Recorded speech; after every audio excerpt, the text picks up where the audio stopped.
t-shirt Comet, les autres n'en ont pas, mais bon, globalement, c'est ceux qui sont debout et qui vous regardent en vous faisant des coucous.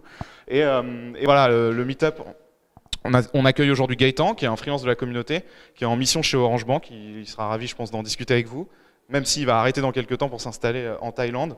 Donc du coup, pareil, un digital nomade, remote guy, et donc du coup, finalement un profil atypique, mais qu'on retrouve souvent dans la communauté. On a plus de 60% de la communauté aujourd'hui qui est intéressée par le remote et qui aimerait et qui indique préférer vouloir évoluer en remote. C'est aussi un des défis de Comet, évangéliser les grands groupes au remote. Voilà, donc on sera ravis de discuter avec toute l'équipe après le meet-up autour de quelques pizzas et quelques bières de ce qu'on fait et de ce que vous faites et de vos attentes. J'en vois parmi vous qui sont pas inscrits. Est-ce que qui aujourd'hui est freelance parmi vous? Ok. Et qui est intéressé par l'idée de le devenir? Ok. Et qui a vu de la lumière et est juste intéressé par Flutter? Le reste. Ok. Bon bah super. En tout cas, on sera ravis d'échanger avec vous. Je vais laisser la parole à Gaëtan parce que j'ai assez parlé. Et du coup, bah, je vous souhaite à tous un bon meet-up. Je pense qu'on peut l'applaudir.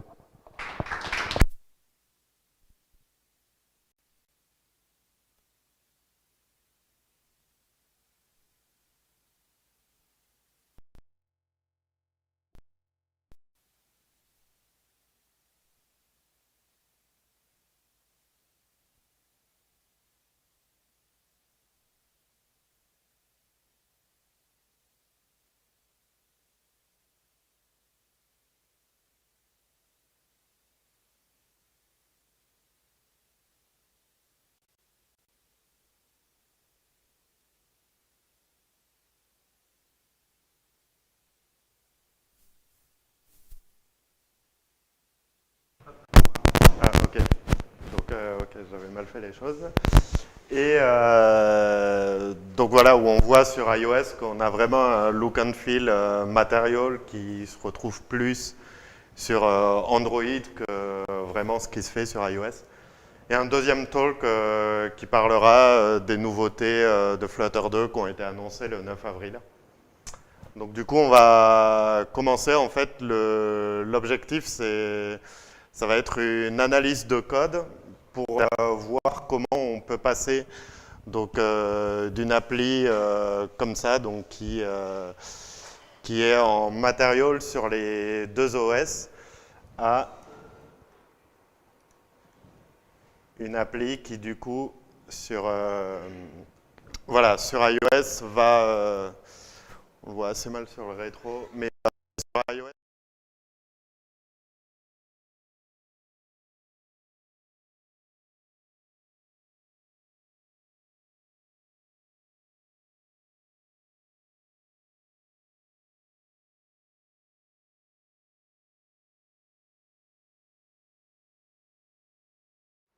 dans Flutter et donc dans le material design.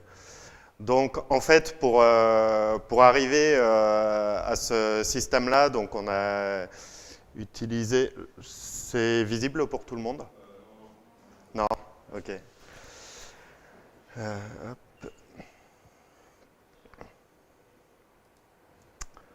Je demande juste une petite. Hop.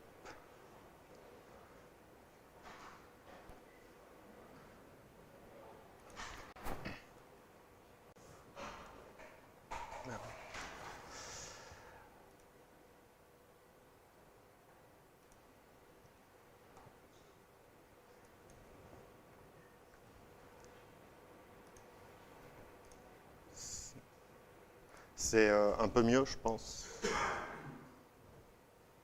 Ça se voit toujours ou c'est compliqué?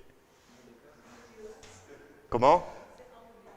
C'est un peu mieux. En présente mode, hop, tu l'actives comment? Ouais, dans View, ok.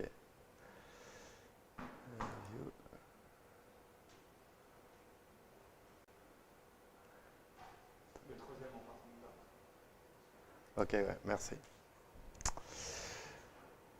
Du coup, donc en fait, ce qui a été fait, c'est donc juste on a créé un objet natif top bar, contrairement à l'app bar qui était par défaut.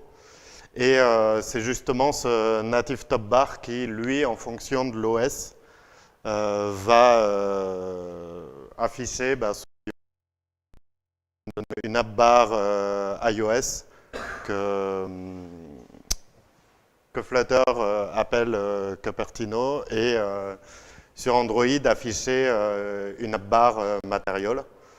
Donc en fait, si on regarde du coup comment est fait cette native top bar, donc elle prend la string text en argument pour le constructeur, et ensuite c'est juste, on renvoie l'une ou l'autre, sachant que les arguments ne sont pas les mêmes, etc. Donc en fait, on est plus sur un mode, où on génère directement notre widget. Et du coup, à partir de là, on peut choisir l'un ou l'autre en fonction de l'OS. Sachant que si on regarde pour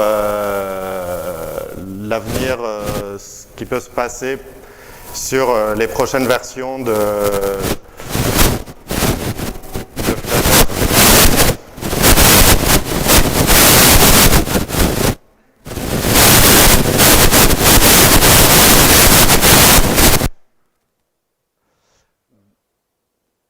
Hop.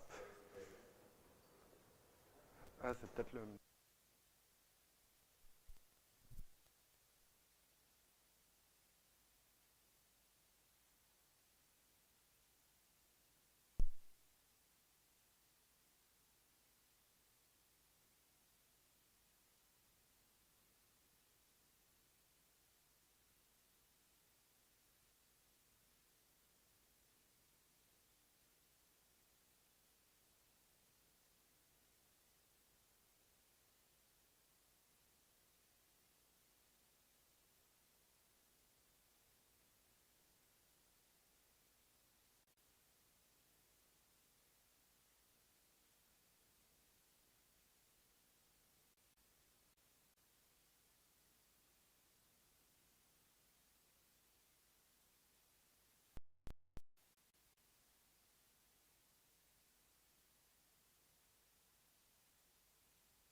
Du coup, est-ce qu'on a la possibilité d'utiliser un autre langage que Dart?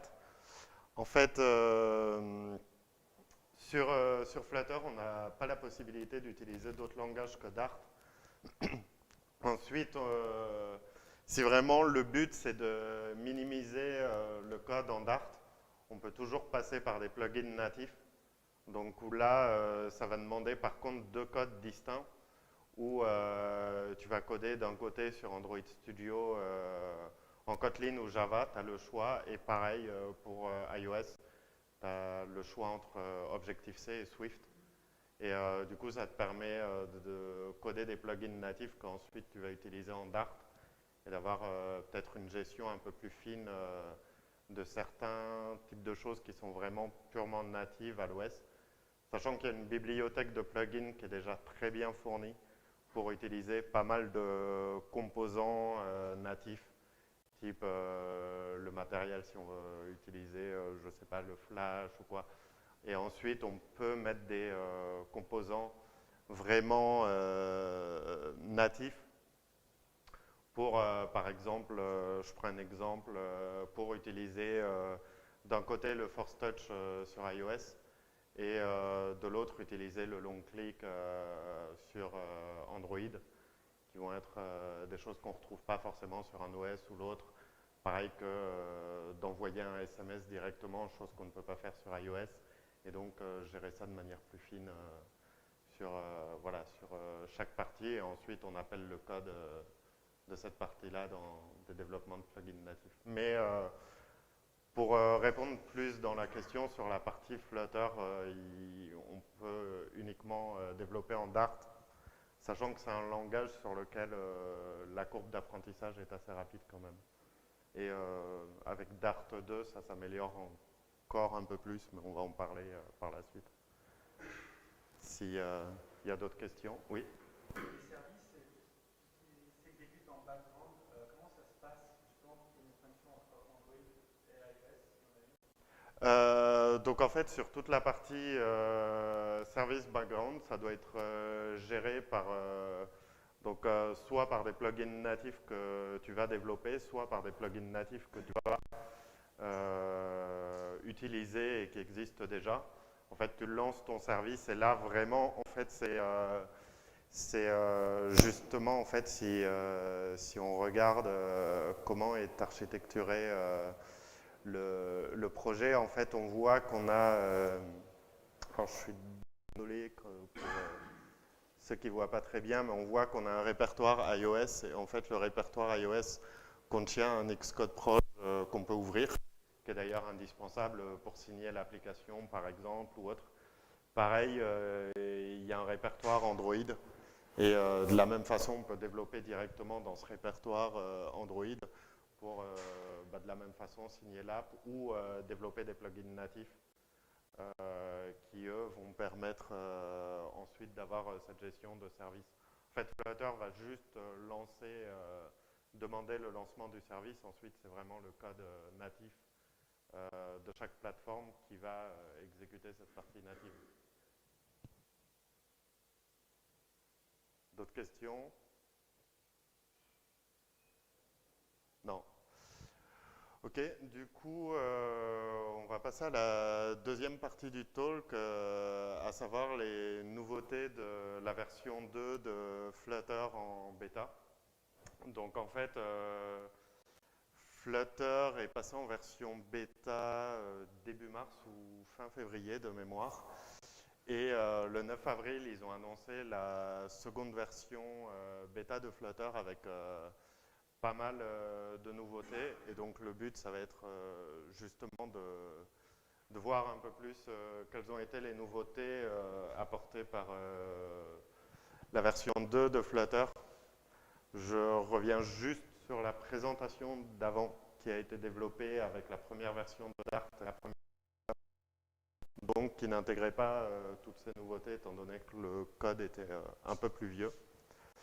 Donc déjà, la première nouveauté, on part sur une installation qui est beaucoup plus simple, c'est-à-dire que sur les premières versions de Flutter, on était obligé de cloner un repo GitHub, de le ramener, de le mettre dans le pass, mais également de devoir le mettre à jour, etc. Aujourd'hui, ça passe vraiment par le download d'un zip qui est accessible sur le site, qui est unique pour chaque plateforme, c'est-à-dire que si vous, le repo GitHub, lui téléchargeait tout, si vous étiez sous Mac OS X, vous aviez tous les binaires Windows, chose qui n'est pas nécessaire, et vice-versa. Et là, vous avez vraiment un zip qui est par plateforme, et par exemple sur Windows, ça vous permet également d'avoir la console Flutter. Donc en fait, la console Flutter, c'est quelque chose qui permet d'utiliser les commandes Flutter. C'est uniquement disponible sous Windows, c'est un peu pour compenser le manque de commandes Unix sous Windows. un peu comme ce que fait Gitbash, mais là, du coup, ça a été développé pour Flutter Console. Une deuxième nouveauté, et là, il y en a pas mal, c'est toute la série des améliorations pour les développeurs.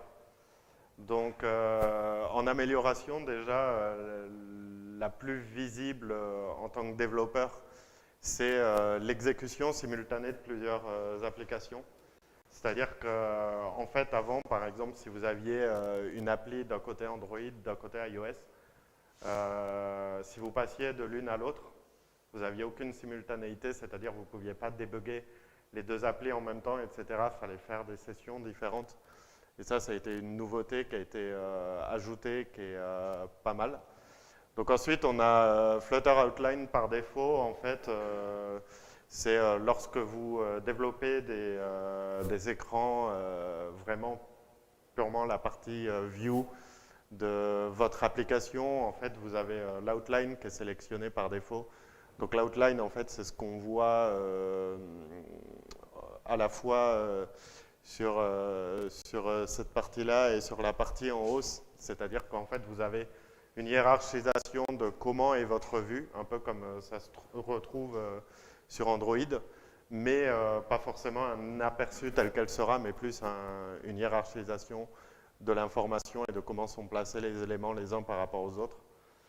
En nouveauté également, on a le support de Android Studio 3.1, donc c'est-à-dire que tous les nouveaux projets vont être compatibles avec Android Studio 3.1 au niveau des versions de Gradle, etc.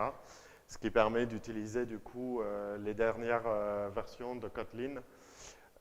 Si vous l'utilisez également sous Android Studio, il y a pas mal de nouveautés qui impliquent une mise à jour Gradle pour tout ce qui est data binding. Donc là, du coup, ça vous permet d'utiliser les dernières versions. Et du coup, c'est une des nouveautés qui a été apportée par la version 2 de Flutter. On a l'exécution automatique des tests Flutter. En fait, c'est-à-dire qu'avant, pour exécuter les tests, vous deviez passer par un terminal et donc exécuter la commande Flutter test. Aujourd'hui, en fait, si vous ouvrez un fichier qui directement se trouve dans le répertoire de tests de Flutter, vous faites la commande run, donc F5, et en fait, ça va automatiquement lancer les tests unitaires sans que vous ayez besoin de passer par le terminal pour voir les résultats, etc. Et enfin, on a retrouvé deux choses qui ont plus été héritées d'Android. Donc c'est le Live Memory Usage. Donc pour savoir quelles sont les ressources consommées par l'application. Donc par rapport à ce qu'on peut avoir sous Android Studio, ça reste encore très limité. Ce n'est pas aussi développé que tout ce qu'on a sur Android Studio au niveau des ressources. C'est-à-dire que là, on a la mémoire utilisée, mais par exemple, on n'a pas les infos sur la partie graphique et sur la partie CPU qui est utilisée. On n'a vraiment que la RAM. Et voilà, mais du coup, ça va dans le bon sens et on attend la suite. Et enfin, le dernier, c'est la preview du widget sélectionné. En fait, les widgets, c'est tous les petits composants UI de Flutter. Et étant donné qu'il y en a pas mal et que la doc ne montre pas forcément à quoi ça ressemble, c'est vrai que cette partie-là est vraiment bien faite et en fait, elle s'aligne également avec des widgets que vous pouvez développer vous-même. C'est-à-dire que voilà, ce n'est pas que les widgets système Flutter qu'on a aperçu, c'est un aperçu qui est vraiment généré par IntelliJ et donc vous pouvez, même sur vos propres widgets, avoir l'aperçu. Donc ensuite, on l'a vu tout à l'heure sur la partie font. Donc ce qu'on a vu, c'était Flutter 1 où c'est assez galère parce qu'en fait, vous avez des assets qui ne sont lus et accessibles que par Flutter parce qu'il a sa propre architecture concernant les assets. Et du coup, en fait, ça fait que si vous faites des plugins natifs, vous ne pouvez pas aller piocher dans les assets de Flutter. Et des fois, par moment, et vice-versa. C'est-à-dire que si vous mettiez des assets dans votre projet Android ou iOS, vous ne pouviez pas aller piocher dedans depuis Flutter. Du coup, l'architecture a été revue pour coller à l'architecture des assets qu'on peut retrouver dans des projets Xcode ou des projets Android Studio. Ce qui fait que maintenant, si derrière vous ouvrez votre projet sous Android Studio pour développer des nouveaux plugins ou quoi, vous avez justement cet accès aux assets.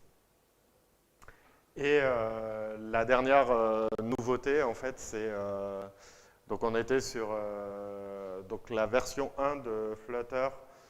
On avait Dart qui était sélectionné par défaut et Dart 2 qui est annoncé comme compatible. Annoncé comme compatible parce que dans les faits, il y avait pas mal de bugs et ce n'était pas vraiment utilisable. Et justement, la bêta 2 améliore grandement ça, c'est-à-dire qu'on peut utiliser Dart 2 de façon stable sans avoir des bugs tous les 5 minutes. Du coup, et en fait, Dart 2, en termes de nouveautés, donc il y a énormément de nouveautés pour le côté web et surtout pour développer des applications client-side pour le web.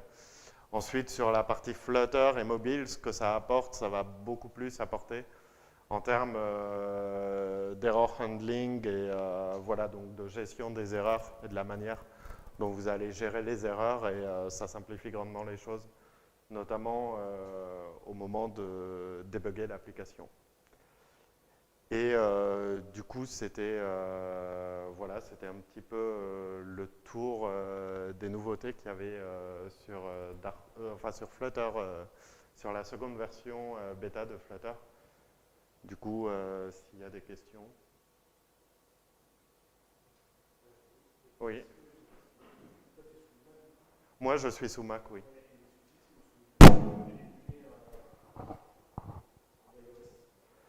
Donc, est-ce qu'on peut émuler un iOS sous Windows? Malheureusement, non. C'est-à-dire qu'en fait, ce sont des projets, vraiment des projets Xcode et des projets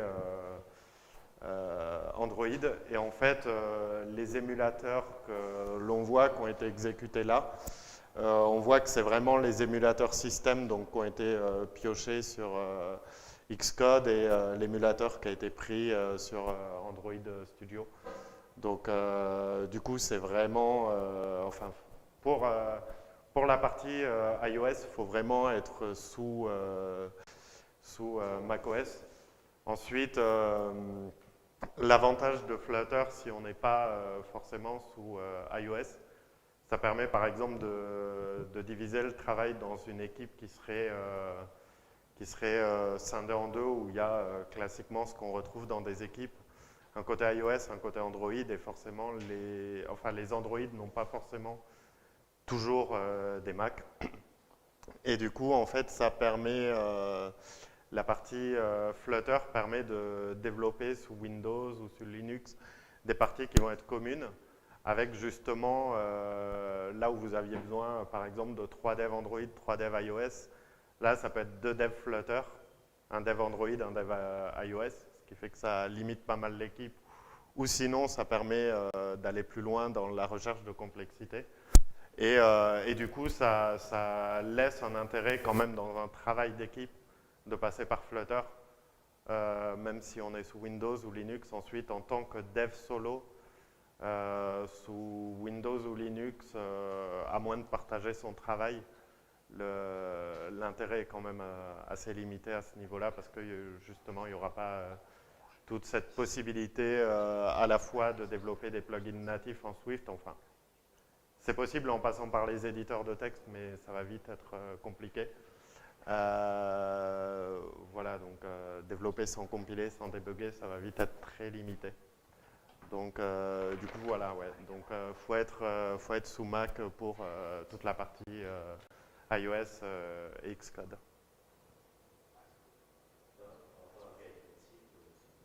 Par rapport à React Native, si on devait lister les avantages et les inconvénients, déjà, React Native est en version stable. Je commence par les avantages de React Native. Donc React Native est en version stable, utilise un langage qui est beaucoup plus connu que Flutter, c'est-à-dire JavaScript est quand même a beaucoup plus de support et est beaucoup plus connu. Et il y a l'antériorité de React Native qui permet aussi d'avoir un meilleur support. C'est-à-dire que tous les bugs Flutter ne sont pas forcément sur Stack Overflow. Tous les bugs React Native, enfin pour trouver un bug qui ne soit pas sur Stack Overflow, faut quand même pousser. Ensuite, l'énorme avantage de Flutter, surtout, c'est que ils ont en fait, là où React Native va utiliser les composants natifs, c'est-à-dire qu'en fait, React Native va utiliser la toolbar de Android, va utiliser les éléments UI de iOS. En fait, Flutter, lui, va gérer chaque pixel. C'est pour ça que, par exemple, si on voit la top bar, c'est pas les top bars expandable qu'on peut trouver sur les dernières versions d'iOS. En fait, c'est vraiment Flutter qui gère pixel par pixel tout ce qui se passe sur l'écran. N'utilise pas du tout les composants ni Android ni iOS.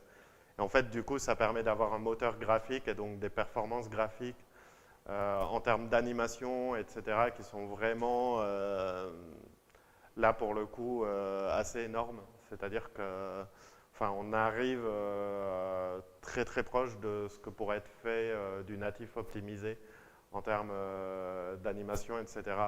Là où React Native, dès qu'on s'éloigne un peu des animations classiques, ça peut vite montrer un peu de lag.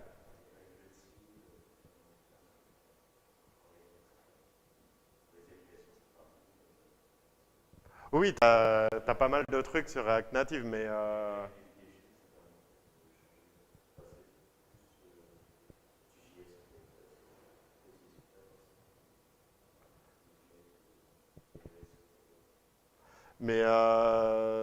en fait, c'est surtout la partie vraiment transcription, où là, ça va être, en fait, vraiment Flutter va générer du code natif, donc ce que tu peux avoir si tu développes sous Android.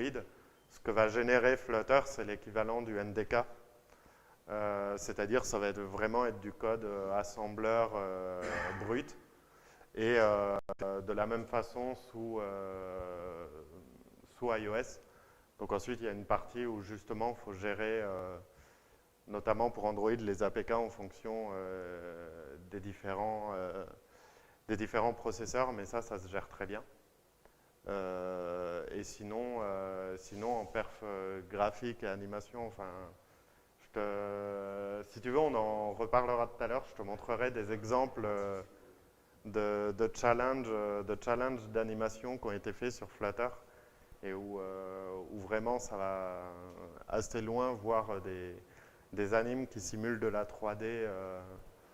Voilà, c'est-à-dire qu'il y a même, voilà, enfin, en termes animation graphique, on retrouve vraiment quelque chose de très proche. Ensuite, l'autre avantage qu'il y a sur Flutter, c'est vu que lui gère directement chaque pixel et la manière dont il le dispose, c'est-à-dire que là, on a vu que Flutter, par la suite, se destine à Fuchsia, mais bon, ça c'est plus ou moins évident puisque Flutter, je pense, a même été fait pour Fuchsia, mais aussi macOS, Windows ou Linux. Et là, en fait, vraiment de gérer soi-même son moteur de pixels, ça fait que pour ajouter de nouveaux environnements, ça va très très vite. Et donc, il y a des chances justement que la possibilité de développer des apps natives macOS ou Windows ou Linux apparaissent assez rapidement, même si pour le moment, ça n'a pas été annoncé. Ça n'a pas été annoncé, mais il y a une Google I.O. à venir, donc peut-être, mais là-dessus, j'ai pas plus d'informations que ça. Oui. Oui. termes d'évolution du repo GitHub de Flutter, ça avance juste parce que React Native, c'est tous les 2 semaines, ils upgrade à chaque fois. Et, je veux savoir s'ils sont vraiment... Là, enfin, sur le repo, il y a pas mal de résolutions, d'issues à chaque fois, mais même en termes d'évolution et de ce que ça apporte, entre l'annonce de la bêta, par exemple, et l'annonce de la seconde version de la bêta, il y a eu un délai d'1 mois. Voilà, donc ça avance quand même très vite. En alpha, voilà, il y a eu une période de pause, mais en dehors de ça, ça a avancé pas mal aussi à ce niveau-là. Oui. Ouais, j'ai une petite question. En fait, moi, quand j'ai vu Flutter, j'étais un petit peu déçu parce que je m'attendais plutôt à que Angular soit poussé vers la compilation vers mobile. Oui. Et du coup, c'est pas du tout le cas. Et du coup, on a un écosystème Angular, un écosystème mobile. Et comment on fait la jointure entre les deux? Donc, sur la partie Angular, qui est pas une partie vraiment que je maîtrise et que même une partie que j'ai pas vraiment touchée, mais j'ai pas vu en tout cas de jonction entre les deux. Ensuite, je pense que vraiment la volonté de Google, si on peut s'avancer là-dessus, c'était vraiment de populariser le Dart parce qu'il y a l'OS Fuchsia qui est à venir, qui lui gère des applications compilées en Dart. Enfin, moi, je connais personne qui fait de l'Angular Dart.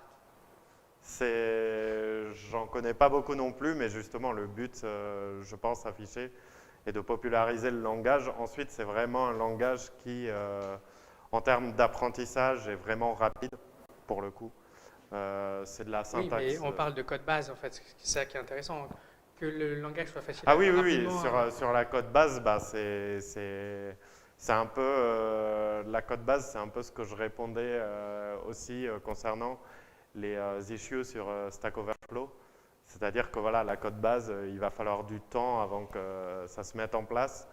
Même si vraiment la panoplie de plugins disponibles aujourd'hui pour justement faire des choses automatiquement est quand même assez fournie. Mais encore une fois, ça demande à être développé et c'est un OS dont la bêta a été annoncée il y a 2 mois. Donc on est vraiment voilà, sur un langage, enfin le langage est un peu plus vieux, Dart, mais sur la partie, on est vraiment sur quelque chose de naissant. Voilà, c'est-à-dire qu'il y a pas mal de réponses sur Stack Overflow, mais essentiellement répondues par les développeurs Flutter chez Google US. Donc il y a moyen de trouver ces réponses, mais ça va quand même... voilà, ça reste une bêta, ça reste pas... voilà, ça reste une bêta, donc c'est quelque chose auquel il faut s'intéresser, il faut voir comment ça évolue par la suite, etc. Il n'y a pas forcément besoin de directement mettre tous ses moyens sur Flutter et voir comment ça bouge, parce qu'il y a encore une fois pas mal de choses à venir sur Flutter et au fur et à mesure, ça va devenir de plus en plus intéressant. Par exemple, il y a les apps natives qui doivent être ajoutées, il y a toute la partie, comment ça s'appelle ? Toute la partie progressive, un peu comme interopérable, voilà. Toute la partie interopérable avec des applications qui ont déjà été développées parce qu'on n'a peut-être pas forcément envie de perdre tout son code pour recommencer un projet à zéro. Donc voilà, c'est pas mal d'axes sur lesquels Flutter se développe. Et voilà, il y a pas mal de choses dans la pipeline et qui, à mon avis, une fois qu'elles seront traitées, amèneront peut-être à la première version stable. Ensuite, voilà, c'est quelque chose sur des side projects qui peut être fait. Moi, je sais que par exemple, j'ai un side project où en fait, c'est la lecture d'un livre en mode view pager. Et en fait, chaque phrase est un texte span. Et en fait, sur Android, si Si tu le fais en natif, tu vas avoir du lag dans ton ViewPager le temps qu'il génère tous les spans. Sur Flutter, ça va tout seul, quoi. Voilà, et en plus, ça va tout seul, il n'y a aucun lag. Et pourtant, la génération de toutes les pages du livre a été faite d'une traite, parce que voilà, je suis en train de regarder comment le faire progressivement. Donc voilà, en perf, animation et graphique, c'est là où même on retrouve des choses qui sont mieux que ce qu'on peut avoir dans les composants natifs, par exemple Android. S'il y a d'autres questions? Non? Ok, du coup... Et bah, il y top. avait une autre question? Non. Ah, il y a une Non, autre question? il y avait pas d'autres questions. Non, il n'y avait pas d'autres questions, apparemment. Non, c'est bon, a priori. Bon, bah super. Oui, c'est bon. Merci beaucoup Gaëtan. Je pense qu'on peut applaudir Gaëtan. Merci beaucoup pour tout ça. J'espère que ça vous a permis d'avoir quelques réponses aux questionnements que vous pouviez avoir éventuellement sur Flutter. Du coup, on va passer à une partie un peu plus sympa, puisqu'on va boire des coups et manger des pizzas et échanger et vous permettre d'échanger aussi entre vous. Je t'entendais parler de side project. Nous, on développe des meet-up. Là, c'était un tech meet-up. On fait évidemment des meet-up data aussi. On fait des meet-up sur le quotidien et la vie de freelance. Et on a aussi un modèle de meet-up justement sur les side projects, parce que en voyant la communauté grandir et les gens s'investir de plus en plus, on s'est rendu compte que en fait, on en a tous, qu'on soit tech ou pas, des side projects. Beaucoup en ont dans la tête, d'autres en ont commencé, jamais terminé, et d'autres arrivent à les terminer et sont curieux d'avoir des feedbacks. Et donc du coup, une fois par mois, on fait un meet-up qui ressemble beaucoup à celui-là, et on a en général 2 à 3 speakers qui viennent et qui nous partagent en fait leur side project. Et ensuite, il y a, comme vous venez de le faire, une série de questions-réponses, et ensuite on échange ensemble là-dessus. Donc restez connectés à Comet, que vous soyez freelance ou pas, si vous avez apprécié ce moment. Moi, je vous invite à nous suivre sur Meetup et sur les réseaux sociaux, et à rester connectés aux différents Meetup, parce que y a des choses tech, il y a des choses un peu plus lifestyle, et puis des side projects. Donc on couvre un spectre assez large, et on est ravis de vous avoir ici dans nos locaux et de pouvoir échanger avec vous. Nous, c'est comme ça qu'on a développé Comet, et voilà, donc on espère que ça continuera. Et merci encore pour votre attention, et puis voilà, bonne app, bonne bière, et merci à ceux qui nous ont suivis en ligne, et à la prochaine. Merci.